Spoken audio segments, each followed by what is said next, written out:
Lucille Ball's daughter reveals the heartbreaking cost of Desi Arnaz's public squabbles, and the truth is far more painful than anyone realized. For years, Lucille Ball and Desi Arnaz were celebrated as America's perfect couple, icons of laughter whose on-screen joy convinced the world their marriage was just as magical behind closed doors. Yet in Hollywood, whispers followed them everywhere. Public arguments, strained appearances, and Desi's reputation for volatility became headlines. While the real reasons behind those moments were reduced to gossip and blame, the laughter survived. But the marriage did not, and history settled on an easy explanation that never told the whole story. Now, after decades of silence, Lucie Arnaz is finally speaking as the daughter who lived inside that chaos. She saw the pressure, the addiction, and the quiet pain no audience ever applauded. What she reveals exposes the hidden cost of fame, love, and denial, and it changes how Desi Arnaz's public battles and their devastating impact should be remembered. Long before Lucille Ball and Desi Arnaz became symbols of American television, they were simply two working performers crossing paths in a business built on chance and timing. They met in 1940 on the set of the film Too Many Girls, at a moment when neither could have predicted how deeply their lives would intertwine. Lucille had spent years moving from studio to studio, determined to prove she was more than a supporting actress. Desi, already a successful bandleader, carried the confidence of a man who had earned his place through relentless work and undeniable charisma. Their connection formed quickly, rooted in shared rhythm and ambition. Both understood the demands of performance, the long hours, the uncertainty, and the hunger to be seen. That understanding created a bond that felt natural rather than manufactured. Within months, they married on November 30, 1940, choosing commitment before stability and love before certainty. It was not a calculated decision, but it was sincere. The early years of their marriage were marked by distance more than glamour. Desi toured constantly with his orchestra, while Lucille continued taking film roles that kept her moving from set to set. They spent long stretches apart, relying on letters and brief reunions to sustain their relationship. Those separations were difficult, yet they reinforced how much they valued each other. When they were together, the marriage felt alive, full of laughter and shared purpose. World War II intensified that pattern. Travel demands increased, schedules tightened, and time together became rare. Still, they held on, building a marriage shaped by endurance rather than ease. Lucille later described those years as emotionally charged, filled with longing and resolve in equal measure. They were learning early on that love sometimes required patience instead of presence. By the late 1940s, Lucille's career remained uncertain despite her talent, while Desi's success as a bandleader continued to grow. The imbalance did not divide them, but it did add pressure. Lucille wanted the kind of opportunity that would allow her to build something lasting, and Desi believed in her ability to do exactly that. When the idea of a television show began to take shape, it was rooted in their marriage, not as a gimmick, but as a reflection of their genuine chemistry.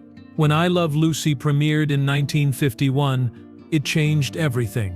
For the first time, America saw their relationship framed as joyful, playful, and deeply connected. The decision to cast Desi opposite Lucille was controversial at the time, yet it worked because the affection between them was real. Audiences responded to what they sensed rather than what they were told. The laughter felt earned because it was built on trust, developed long before the cameras rolled. Behind the scenes, the marriage was still intact and deeply felt. They were raising a family, working side by side, and sharing success that few couples ever experienced together. When Lucille became pregnant and the storyline was written into the show, it symbolized how closely their personal and professional lives had merged. The world celebrated the moment, unaware of how much weight that visibility placed on their private life. In those years, their marriage truly worked.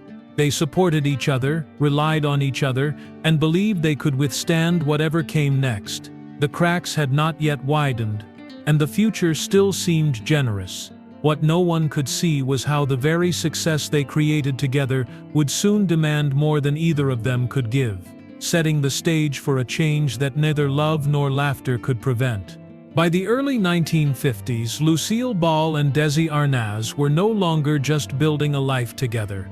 They were building something that had never existed before.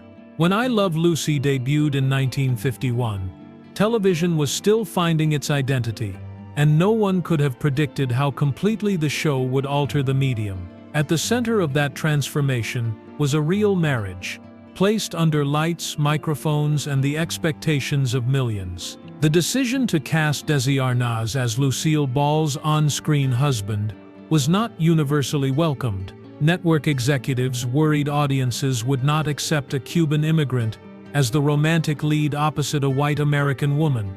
Lucille refused to compromise. She insisted that the only man who could convincingly play her husband was the one she was married to in real life. That insistence was not only personal, it was foundational. Their chemistry was not something that could be taught or rehearsed, it already existed. As Lucy and Ricky Ricardo, they brought an authenticity that viewers immediately recognized. Their timing, their arguments, and their reconciliations felt lived in, rather than scripted. Laughter came easily because trust already lived between them. Each episode reinforced the image of a marriage built on affection, frustration, forgiveness, and joy. For audiences in the post-war years, that image offered comfort and familiarity, a reassurance that love could be messy yet enduring. Behind the scenes, their professional roles expanded rapidly. Desi Arnaz was not only starring in the show, he was also running Desilu Productions, overseeing budgets, schedules, and technical innovations that pushed television forward. Lucille Ball carried the weight of being the show's anchor, delivering performances that required precision, physicality, and emotional control. Together they worked relentlessly, often putting the needs of the show ahead of rest or reflection. The success was immediate and overwhelming. Ratings soared, the show became a weekly ritual, and Lucille and Desi found themselves elevated from performers to cultural figures. With that success came pressure to maintain the image audiences adored. Their marriage was no longer just theirs. It had become part of the show's promise. Any crack in that image felt dangerous, not only personally but professionally. When Lucille became pregnant in 1952, the decision to incorporate the pregnancy into the storyline was groundbreaking. It blurred the line between real life and television even further. America watched as Lucy Ricardo prepared for motherhood, unaware that Lucille Ball was doing the same. The birth of Desi Arnaz Jr. in 1953 was celebrated as a national event, reinforcing the sense that this marriage belonged to everyone. Yet the blending of life and work came at a cost. There was little separation between who they were at home and who they were on screen. Problems could not be left at the studio, and success could not be enjoyed without scrutiny. The marriage had become a business, and the business demanded constant attention. Still, during these years, the partnership endured. Lucille and Desi relied on each other, defended each other, and took pride in what they had built. They had defied expectations, reshaped television, and proven that their bond could sustain extraordinary pressure. To the outside world, they appeared unbreakable. What few understood was that the same closeness that made their work revolutionary also made their personal struggles impossible to escape. Every disagreement echoed louder, every strain carried higher stakes.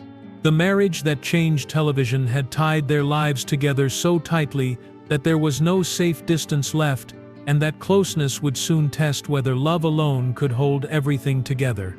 By the middle of the 1950s, the marriage between Lucille Ball and Desi Arnaz no longer lived only inside their home. It lived in studios, headlines, contracts, and expectations that never stopped pressing in. What had once felt like a shared adventure began to feel exposed, as though every disagreement carried consequences far beyond the two people involved.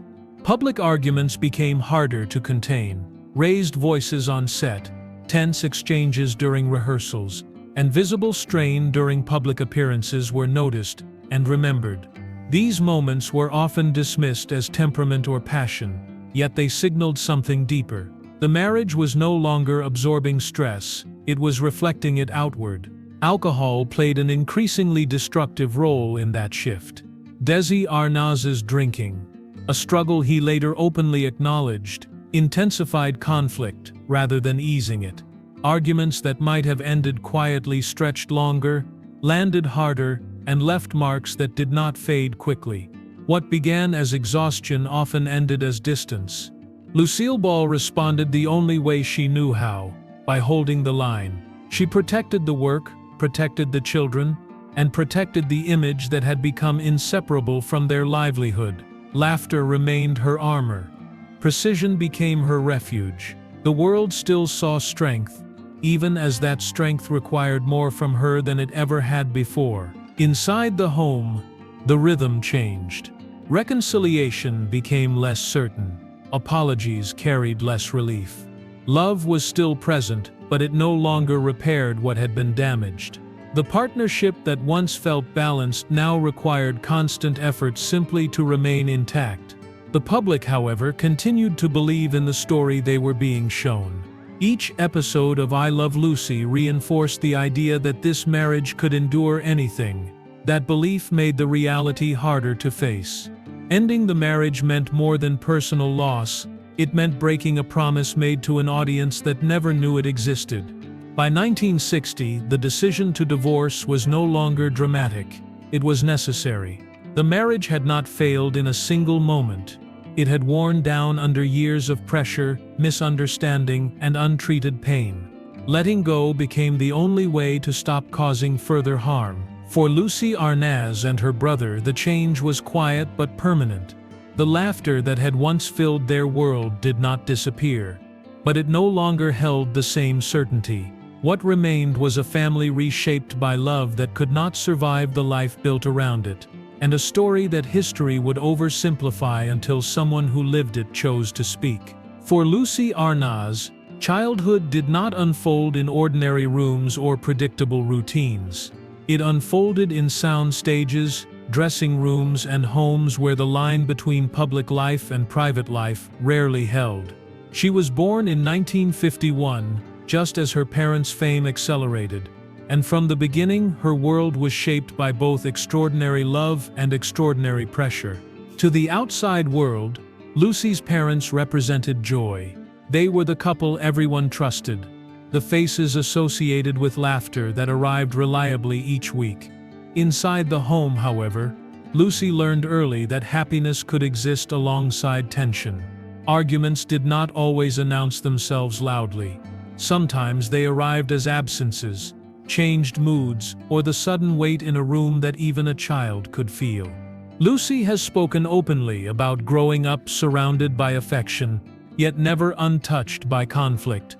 Her parents loved their children deeply, and that love was not performative. It showed up in care, protection, and shared moments that mattered.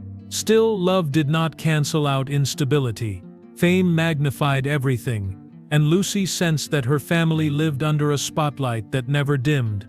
When the marriage finally ended in 1960, Lucie was still young, but old enough to remember how it felt. The divorce was not announced with drama inside the home. It arrived quietly, as permanent changes often do.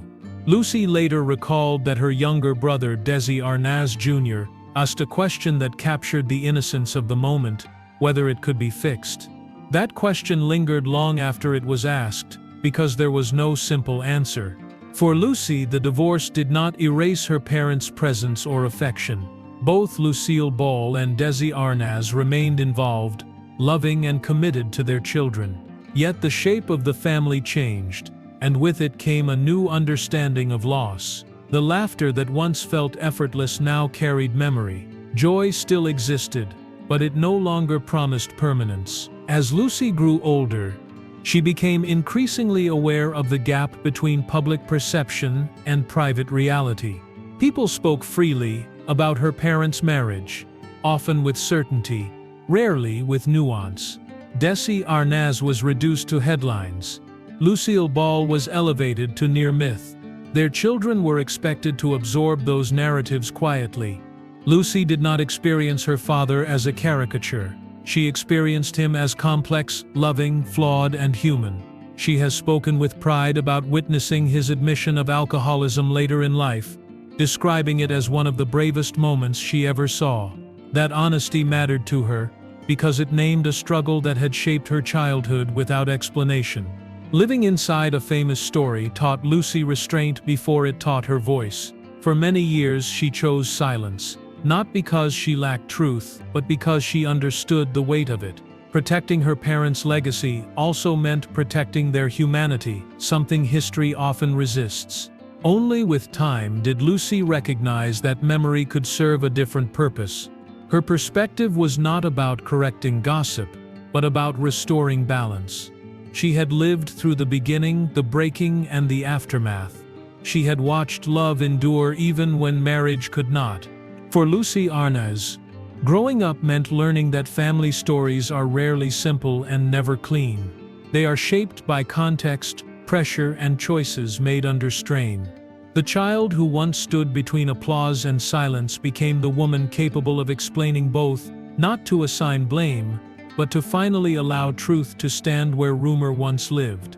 With time came distance, and with distance came clarity. For Lucie Arnaz, adulthood brought a deeper understanding of what her parents' marriage had been, not as a legend, but as a lived experience shaped by love, pressure, and limits. The years after the divorce allowed space for reflection, and in that space the public version of the story began to feel increasingly incomplete. Lucille Ball and Desi Arnaz did not spend their later years locked in bitterness. Both remarried, building new lives that reflected acceptance rather than resentment. That reality rarely fit the dramatic narratives people preferred, yet it mattered deeply to their children. It demonstrated that the end of a marriage did not erase what had been real or meaningful. Love in their family did not vanish simply because a partnership ended. As time passed, Desi Arnaz confronted his alcoholism openly. Lucie Arnaz has spoken about witnessing her father stand before others and introduce himself as an alcoholic, describing it as one of the moments she respected him most. That acknowledgement did not rewrite the past, but it reframed it. It gave context to years of instability and named a struggle that had once gone unspoken. For Lucie, that honesty mattered more than reputation. Public memory, however, continued to flatten the story. Desi Arnaz became defined by rumors and simplified accusations, while Lucille Ball was elevated almost beyond reach. Their marriage was often reduced to scandal, ignoring the endurance, collaboration, and mutual respect that had existed alongside conflict. Lucie watched as versions of her parents were repeated that barely resembled the people she knew. Her frustration grew louder as portrayals drifted further from lived truth. When dramatizations and retrospectives prioritized spectacle over accuracy, Lucie spoke up. She challenged versions of the story that leaned too heavily on conflict without understanding context. Her objection was never about protecting an image, but about correcting imbalance. Complexity, she believed, deserved space. In recent years, Lucie has taken steps to tell her parents' story fully, not through rumor or recreation, but through memory and documented history. Her work toward a long-form series about Lucille Ball and Desi Arnaz reflects a desire to slow the narrative down, to allow room for contradiction and compassion. It is an effort shaped by a daughter who understands both the cost of silence and the danger of distortion. What emerges from Lucie Arnaz's perspective is not a defense or an indictment. It is a portrait of two people who loved deeply, worked relentlessly, and broke under pressures they could not escape.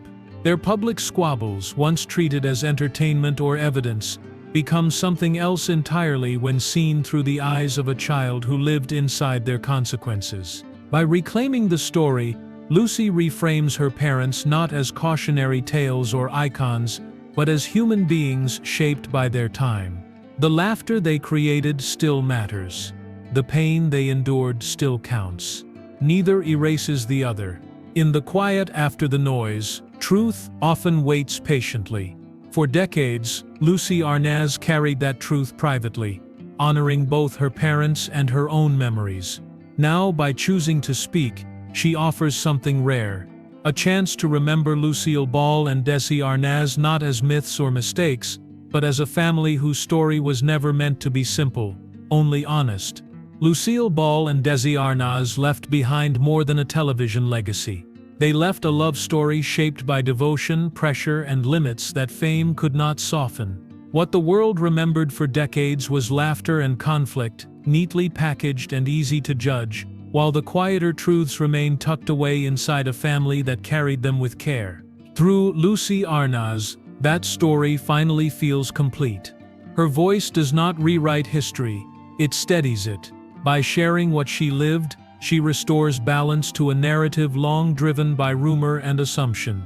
The public squabbles that once defined her parents no longer stand alone. They sit beside context, compassion, and understanding. In the end, their marriage was real, imperfect, and deeply human.